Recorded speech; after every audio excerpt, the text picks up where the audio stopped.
et bienvenue sur Éclaire ton bise, le podcast qui t'aide à gagner en clarté et à mettre ton bise en avant.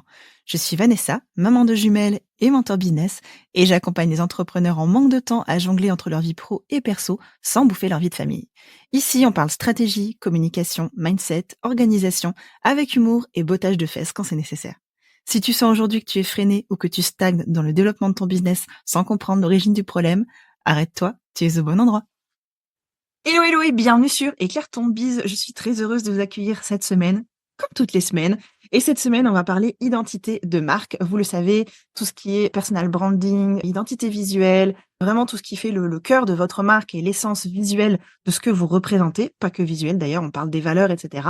C'est hyper important pour vraiment faire comprendre à votre audience qui vous êtes, ce que vous véhiculez, ce que vous voulez leur apporter. Et pour discuter de ce sujet, je ne serai pas toute seule aujourd'hui. J'ai invité Mélanie Aubin. Mélanie est la créatrice du studio Décrocher la Lune. Vous pouvez regarder un peu son travail sur Instagram. C'est magnifique. Elle fait de l'illustration et du web design. J'adore son style. J'adore son compte Instagram. Je vous invite à aller la découvrir pour ses petites boîtes à questions, pétage de plomb, 3615 My Life, la boîte à gindre, où vous allez pouvoir vous plaindre et raconter vraiment tout ce qui vous fait chier au quotidien. C'est une pépite sur Instagram. Franchement, je n'ai jamais vu ça niveau com. Tout est hyper authentique chez Mélanie. Donc, je vous invite à la découvrir aujourd'hui. Hello Mélanie, comment tu vas? Salut Vanessa, ça va très très bien et toi? Écoute, ça va très bien. Je suis très heureuse de t'avoir sur le podcast aujourd'hui. J'avais très hâte d'enregistrer cet épisode. Je trouve que tu fais partie des comptes sur Instagram qui sont les plus authentiques et chez lesquels on n'a pas de faux semblants. C'est que du franc-parler et je trouve ça hyper rafraîchissant. Donc, j'avais vraiment envie d'enregistrer cet épisode avec toi. Déjà, est-ce que tu veux bien te présenter? Ouais, alors déjà merci à toi de m'inviter et de me recevoir sur ton podcast. Alors moi je suis Mélanie, je suis graphiste et web designer et illustratrice et entrepreneuse aussi, très important, depuis 2018 et j'accompagne donc les entrepreneuses dans leur communication visuelle en leur créant des identités de marque et des sites web qui leur permettront de pouvoir communiquer avec facilité et se démarquer de la concurrence. Si bien dit. Dans ton activité, du coup, tu as pour habitude de vraiment transformer un peu l'univers visuel, graphique de tes clientes. Est-ce que tu veux bien nous expliquer un peu pour toi, qu'est-ce que c'est du coup qu'une identité de marque et qu'est-ce que c'est surtout qu'une identité de marque du coup solide? Alors déjà, techniquement, l'identité de marque, c'est quoi? Ou une identité visuelle, hein, c'est aussi le deuxième nom qu'on lui donne. Techniquement et concrètement, c'est l'ensemble des éléments graphiques qui identifient la marque. Donc, ça va être le logo, les typographies, les couleurs, l'iconographie, les images. Mais au-delà de ça, je pense que c'est la chose qui va permettre aux entreprises, aux marques de se démarquer, d'être visuellement différents et d'envoyer visuellement des émotions, faire passer des messages à travers, voilà, des simples couleurs, des typographies, tout un ensemble graphique qui va vraiment représenter l'essence même de leur promesse. Et ça donne hyper envie et je sais pas vous, mais moi j'ai vraiment envie de me démarquer quand j'écoute Mélanie. Du coup, est-ce que tu veux bien nous expliquer comment est-ce que cette fameuse identité de marque peut nous aider vraiment à nous rendre plus visibles, plus attrayants, à avoir des clients qui ressemblent plus à nos valeurs? Alors, moi, quand je crée une identité de marque, je vais vraiment capturer l'essence même du projet de ma cliente. C'est-à-dire que je vais aller chercher un petit peu dans son histoire, qui elle est, qu'est-ce qu'elle fait et pourquoi elle le fait. Souvent, on a tendance à dire, quand on crée une identité de marque, il faut qu'elle représente votre activité. Grosso modo, si tu es couturière, il faut avoir un logo avec un fil et une aiguille. Moi, je suis pas vraiment d'accord avec ce concept. Je pense qu'une identité de marque, elle doit représenter votre promesse. Et ça, c'est très important. C'est-à-dire qu'elle doit représenter ce que vous allez offrir et apporter à vos clients. Et c'est en ça qu'elle va être très intéressante. Si votre identité de marque est alignée à votre promesse, elle va vous rendre visible et attrayante pour les clients potentiels.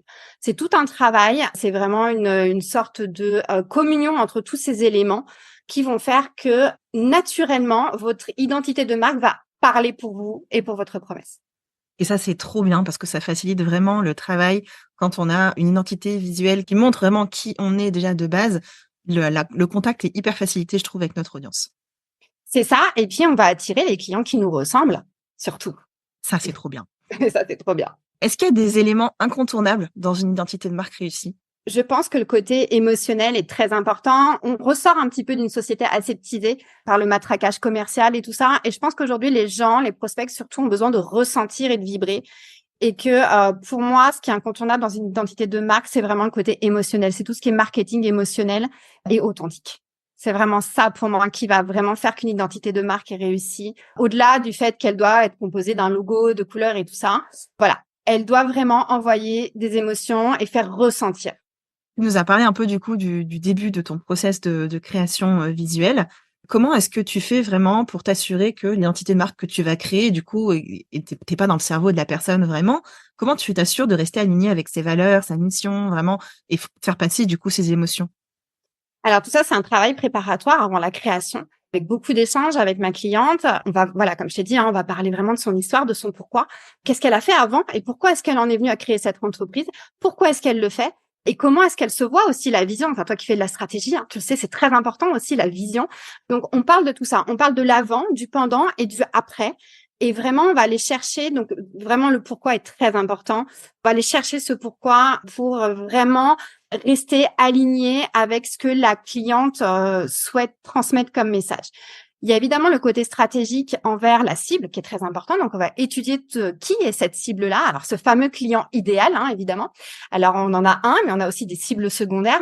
On va tous les étudier, on va les travailler. Très souvent, on remarque aussi que notre client idéal a beaucoup de nous, en fait. Donc, il y a vraiment beaucoup de similitudes entre notre client idéal et ce qu'on a vécu ou en tout cas, dans le business féminin, moi, c'est ce que je remarque énormément. On cherche à résoudre des problèmes qu'on a eu dans le passé. En fait, voilà, c'est ça. Notre client idéal est un peu notre nous d'il y a 5 ou 10 ans, en fait. Et donc, du coup, il y a beaucoup de similitudes entre ma cliente et son client idéal. Et c'est vraiment en creusant tout ça, en posant beaucoup de questions, on fait enfin voilà, il y a un gros questionnaire, il y a vraiment un brief créatif très poussé. C'est comme ça, en fait, que je démarre mon process pour cibler ce que vraiment il faut comme identité de marque pour ma cliente. Ouais, je comprends parce que moi aussi, du coup, quand je travaille la stratégie avec mes clientes, j'ai moi aussi un audit qui est vraiment très complet sur la totalité du business, de l'activité de ma cliente avant de me dire: «OK, quelle offre on fait?» Et C'est comme ça. tu disais, le travail du persona, c'est sûr que c'est vraiment une base, Bah, c'est indispensable. incontournable. C'est incontournable. Est-ce que tu as des exemples concrets de clientes que tu aurais accompagnées et de ce que ça a changé pour elles d'avoir une identité de marque, vraiment définie et travaillée par une professionnelle? Ah ouais, j'en ai plein. J'en ai plein, j'ai un assez gros portfolio, donc voilà, j'ai Vivienne qui est sophrologue, j'ai Florence qui est sophrologue aussi, j'ai beaucoup d'entrepreneuses du bien-être, mais j'ai aussi j'ai Elodie d'Insolence Skin qui a sorti une marque de cosmétiques pour ados. Voilà, j'ai beaucoup de prénoms à te donner et beaucoup d'exemples de professions, c'est vraiment assez varié. Le point commun à tout ce que cela a apporté, c'est de la confiance. La confiance en elles et la crédibilité et la légitimité qu'elles ont rencontrée quand elles ont eu une identité de marque en disant voilà, je suis crédible maintenant. C'est presque je suis quelqu'un, je suis une marque, ça y est. Et donc du coup, ça leur a donné énormément de confiance pour pouvoir communiquer et se sentir légitime. Non pas qu'elles ne l'étaient pas avant, mais ça les aide d'avoir une identité de marque, surtout professionnelle, parce qu'elles se sentent légitimes. Mais je suis d'accord que la confiance, quand on est Ouais, confiant, que ce soit en ses offres, en ce qu'on propose, en ce qu'on a envie de véhiculer, ça change vraiment tout au niveau de la communication parce que, ouais. bah, on n'a plus ces doutes de se dire: «Mais attends, est-ce que vraiment je peux dire ça et ça? Est-ce que ça va être perçu comme ci ou ça?» Donc quand on se sent pro parce qu'on a travaillé ces sujets, C'est de ça. manière intense, ça facilite vraiment grandement la communication au quotidien. Ouais, c'est ça. Et puis, ça leur enlève beaucoup de doutes aussi. Déjà, ça leur fait gagner concrètement, ça leur fait gagner du temps dans leur communication, hein, on va pas se mentir. Quand on a une identité de marque cohérente et harmonieuse sur tous ces supports, on sait quoi utiliser, comment l'utiliser, donc c'est beaucoup plus facile. Et puis la confiance et la crédibilité, surtout dans les business féminins, c'est quelque chose qui est difficile à acquérir. On a énormément de syndrome de l'imposteur ou des choses comme ça. Et du coup, je constate vraiment qu'il y a vraiment un avant-après à avoir une identité de marque. Est-ce que tu aurais des conseils à donner aux entrepreneuses qui sentent qu'elles sont pas encore prêtes pour une identité de marque parce que, peut-être elles se sentent pas assez professionnelles, pas assez avancées? Alors déjà, je vais les rassurer, on peut vendre sans identité de marque. Ça, de toute façon, on l'a déjà vu. Je suis pas de ces graphistes qui disent qu'il faut absolument une identité de marque pour démarrer. Des fois, on n'a pas le budget, des fois, c'est pas possible, des fois, notre stratégie est pas encore au point. Donc déjà, moi, ce que je vous conseille avant, c'est de travailler votre stratégie et vos offres. Et une fois que ça, c'est fait, vous pourrez envisager d'acquérir une identité de marque professionnelle. Mais c'est pas grave de pas en avoir. Ça ne vous empêchera jamais de vendre. Ça, c'est voilà. Donc c'est mon seul conseil en fait, c'est de déculpabiliser complètement. Trop bien. Vous voyez, quand je vous dis qu'il faut commencer par travailler vos offres et votre persona, Et j'ai raison. Mélanie aussi, elle voilà. le dit. Ouais, voilà. En fait, moi, de toute façon, si je vois qu'il y a un projet qui est un petit peu bancal, quand j'accueille une cliente en appel découverte, que je vois que les offres sont pas très définies, que la stratégie, j'ai pas trop de clients cibles et tout ça, je dis, bah, soit ça, va falloir le travailler. Sinon, c'est pas possible. Tu reviens dans 6 mois. Ça, c'est fait. Allez, hop. Voilà. Du coup, est-ce qu'il y a des premières étapes avant de se dire, OK, je fais une refonte ou je crée vraiment mon identité de marque? Je pense que voilà, comme je l'ai dit, une fois après avoir travaillé sa stratégie et son persona, on peut attaquer vraiment le travail sur l'identité de marque. Je pense aussi qu'elle a besoin d'être refaite ou retravaillée quand on a besoin de légitimer peut-être une augmentation de tarif ou un changement de cible ou des choses comme ça. Je pense que c'est une étape nécessaire qui doit accompagner l'évolution de l'entreprise en fait. Je pense que l'identité de marque, elle doit vraiment être flexible et accompagner l'évolution de la marque en fait, tout simplement. Je suis d'accord que c'est un truc qui évolue pas mal et même les grandes marques, hein, les Ah oui, grands oui, noms, ils évoluent, ils changent leur logo, ils changent des fois leur couleur, ils changent leur manière de communiquer. Il y a vraiment des grandes marques. Enfin, on peut prendre l'exemple tout simple d'Apple, hein, entre le logo de la pomme tout à couleur fait. arc-en-ciel et le logo d'aujourd'hui. Il y a un monde, il y a eu plusieurs étapes entre ces deux logos et même sur leur image de marque, entre le je vends des gros PC et aujourd'hui je vends des trucs hyper design. Il y a eu vraiment plein de changements. Et si vous regardez aujourd'hui leur site web, il est tout à fait en accord avec ce qu'ils font aujourd'hui, alors que leur site web d'il y a 20 ans, c'était vraiment pas du tout la même chose. Donc, c'est des choses qui évoluent au fur et à mesure. Et c'est pas, il y a rien qui est gravé dans la roche. C'est pas parce Non, qu'aujourd'hui vous avez une identité visuelle qui appelle un persona et qui est relié à vos offres d'aujourd'hui, à vos valeurs d'aujourd'hui, que si demain il y a des changements, vous pouvez pas évoluer non plus. Donc, je suis d'accord avec Mélanie sur le fait que faut déculpabiliser et pas hésiter à se dire que voilà, il y a des évolutions qui se font aussi bien au niveau de voilà, les tarifs qu'on veut appliquer, de l'image qu'on veut représenter et qu'il y a des choses comme l'identité de marque qui se travaillent, sur le long terme. exactement. Ça, en fait, ça, comme dans l'entrepreneuriat, rien n'est jamais terminé, rien n'est jamais figé. Hein. C'est ça et on en revient Test toujours aux and bases. learn tout le temps. Top. Un autre point aussi que je voulais aborder avec toi, Mélanie, c'est que, Mhm. sur ton compte Instagram, dans ta communication au quotidien, tu fais vraiment beaucoup, intervenir les valeurs de sororité, le fait que Oui. tu es féministe. Est-ce que tu penses que parler de ce genre de valeurs, ça t'a aidé à développer ton identité de marque à toi? Alors oui, parce que je pense que ce qui a aidé à développer mon identité de marque, c'est moi et mes convictions et mes valeurs, c'est sûr. J'ai un personal branding assez fort, je pense, mais ça n'empêche que tout vient de moi et de ce que je suis de toute façon. Moi, ce que prône aussi, c'est vraiment vraiment l'émancipation par l'entrepreneuriat, vraiment le fait de s'entraider entre entrepreneuses. Je suis la première à dire que je n'ai pas de concurrence, mais que je n'ai que des collègues.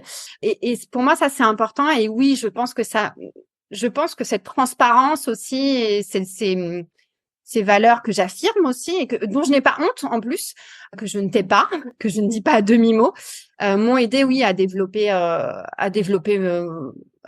mon compte. Ça, c'est sûr. Et je pense que de toute façon, ma communauté se reconnaît dans ce que je dis, ou du moins se projette dans ce que je dis. Totalement. Donc, vous voyez, soyez vous-même, ça développera Ouais, vraiment, qui vous êtes et ce vers quoi vous voulez aller. c'est ça. Est-ce que tu aurais des ressources ou quelque chose de spécifique à proposer, aux personnes qui nous écoutent et qui aimeraient travailler leur image de marque? Canva, c'est très bien pour débuter. À titre personnel, je propose des prestations spécifiques pour Instagram, comme le kit Instagram, où je vous crée une identité visuelle spécifique pour le réseau social, avec 30 templates de posts, 30 templates de story. On va travailler vos couleurs, vos bulles à la une. Donc, c'est vraiment la prestation idéale pour bien communiquer visuellement sur Instagram et ne pas se prendre la tête à travailler des visuels ou voilà, pas passer des heures à faire vos visuels. Donc ça, c'est la prestation idéale pour vraiment communiquer facilement et sans prise de tête sur Instagram. Sinon, à partir de janvier, je lance des consultings pour aider les entrepreneuses qui construisent leur image de marque en toute autonomie ou même leur site web aussi et qui ont besoin de débloquer une problématique. Je ne sais pas, ça peut être par exemple faire une page d'accueil canon et elles bloquent, elles n'y arrivent pas, et ben moi je suis là pour les aider et pour débloquer cette problématique et les aider à construire par elles-mêmes et en toute autonomie leur page d'accueil. Voilà. Super, donc ça fait déjà du coup 3 niveaux, de possibilités pour développer votre personal branding. Donc on commence par Canva, après pourquoi pas le kit Instagram et éventuellement derrière les prestations de consulting. Voilà, c'est ça. Après, j'ai toujours mes prestations classiques de création et d'accompagnement pour la création des identités visuelles et des sites web que moi je fais. Alors, toujours en collaboration, hein. Vous êtes, quand une cliente travaille avec moi, elle est partie prenante de de ce travail-là. Et ça, c'est ma prestation premium haut de gamme, c'est l'accompagnement. Top, trop bien. Mélanie, où est-ce qu'on peut te retrouver? Et ben sur Instagram, Mélanie Aubin, sur mon site internet décrocherlalune-design.fr. Et c'est déjà pas mal. Je ne m'éparpille pas trop. C'est bien, tu as raison. Sinon, ça sort pas, hein. Trop bien. Et du coup, niveau avenir pour décrocher la lune, est-ce que tu as des projets à venir? Parce que du coup, on a parlé un peu de ton qui t'installe, les séances de consulting qui arrivent. Est-ce qu'il y a d'autres choses que tu prépares dans les tiroirs? Oui, j'ai des formations en autonomie qui sortent en janvier sur, par exemple, comment booster sa visibilité locale avec la fiche Google Business, qui est souvent un outil très négligé par les solopreneuses et pourtant qui est un outil complètement gratuit et extrêmement puissant au niveau local, qui vous permet d'arriver en quelques semaines, mois, facilement en tête des recherches Google dans votre secteur. Et aussi une formation pour préparer son plan de communication 2024. Hein. Donc, savoir quels canaux utiliser et comment les utiliser. Trop bien, on rajoutera les liens du coup quand ils seront Ouais. disponibles dans la description de l'épisode. Je vous laisse retrouver du coup Mélanie sur Instagram et puis moi d'ici la semaine prochaine, pareil, on se retrouve sur Instagram. Je vous souhaite une très bonne fin de semaine. Mélanie, à très bientôt. À bientôt, Vanessa, et merci à tout le monde pour vos écoutes. À bientôt, ciao ciao.